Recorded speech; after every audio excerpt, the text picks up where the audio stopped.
Report from Illinois, Well, we sure got our hands full. We can tell you about Peoria, land of the corny gag and the bulldozer. Boy, how that town's changed. And there are the northern factory towns like Elgin, working around the clock so that you'll have all the time you need. And what about the river country? And Rock Island, where some of you used to spend lazy days sailing down the Mississippi with your girl. But where life is focused now on the big guns made down at the arsenal. There's a story in itself to Cairo and the rich southland known as Egypt. How they've banked the shores, dredged the canals, how they think maybe Old Man River is harnessed at last. And we can't skip the war towns like Park Ridge, where overnight the cornfields turned into airfields, where every day now C-54s get out and try their wings. Springfield, mirror of the whole state, where long stretches of wheat lie over the coal mines, where war plants roar against the screech of railroad yards. And what about the town where Jimmy Dyke's boys are sweating out the First Division again, where the stockyards are working night and day, and the yard men have to sleep right in the slaughterhouses since it's so short. Big changes in the farm country, too. New crop, even. Sunflowers. Down in Piatt County, they've planted 500 acres. Gonna use the seeds for oil. Maybe breakfast food, too. Yes, to tell the story of Illinois, there's town and river and corn and coal. Too rich a land, too much to choose from. So we blindfolded ourselves, stuck a pin in the map, and came up with a little river town down by the Ohio, name of Golconda. And we're sort of glad we did, because Golconda's a kind of toy-sized Illinois all itself. This is the moment in Golconda's day. She wakes up mornings to the 618 roaring through her quiet fields.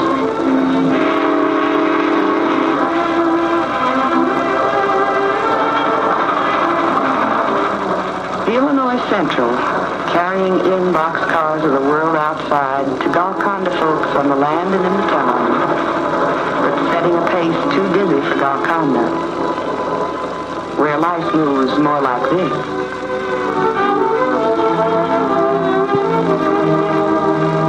Quiet town, old town. Today especially so. Its youth has gone to the Bonins in Cologne. Ask Ed Wallace, station master. He can tell you how the breath of life has left the town, but the motions of life keep on. Ed'll be 2 minutes early for the 618. He has been for 30 years. Ed's on the draft and ration board, and all the threads of Golconda's life pass through his calm, firm hands.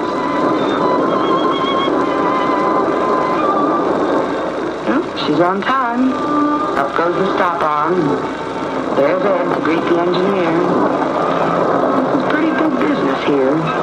Everyone takes it seriously, and there's no time lost. Wheels grind to a stop, and this conversation takes place every morning. Well, Paul, what do you have for me today? 4 sacks of feed, 3 bundles of leather, a sack of mail, just the usual things. And that's it. Ready? Okay, let her go.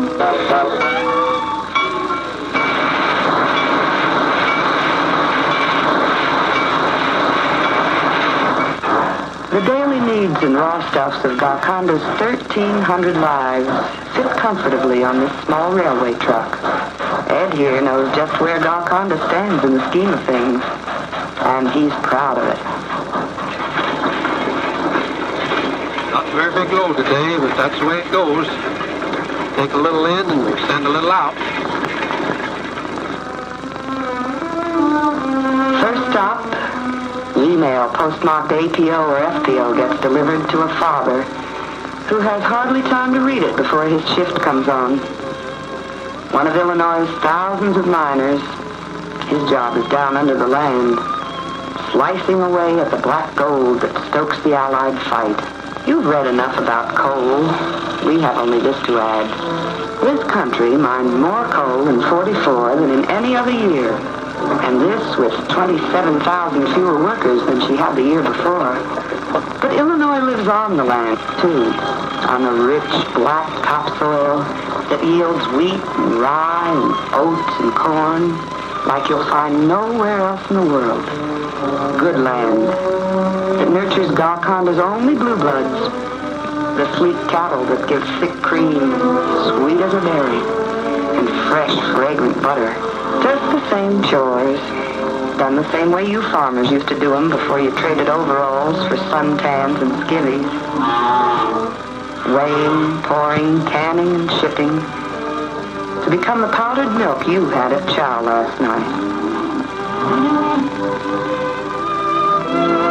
Sundown, the long silver cans ride back to the station. A fair trade for the feed sacks that came in on the morning train. Golconda's no boom town. The glove factory's been there some time. But now it's GI gloves, made by ex-servicemen and the girls of Golconda. They don't have much to do nights and days. They're mostly accounted for down here, shaping and stitching warm leather mitts. The kind you Navy Joes wear on 0 days. And now a fourth export. 75 empty places at the supper tables of Golconda, last count. And more coming. Remember when you left with those greetings from the President and the sewing kit from Aunt Lucy? The picture of your girl?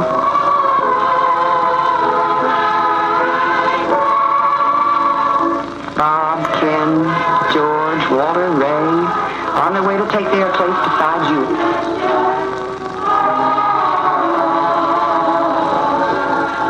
Song, a simple Godspeed from their friends, and they're on their way. Thank you, girls. That was just fine. I'm sure the boys will carry this song wherever the Army and Navy chooses to send them.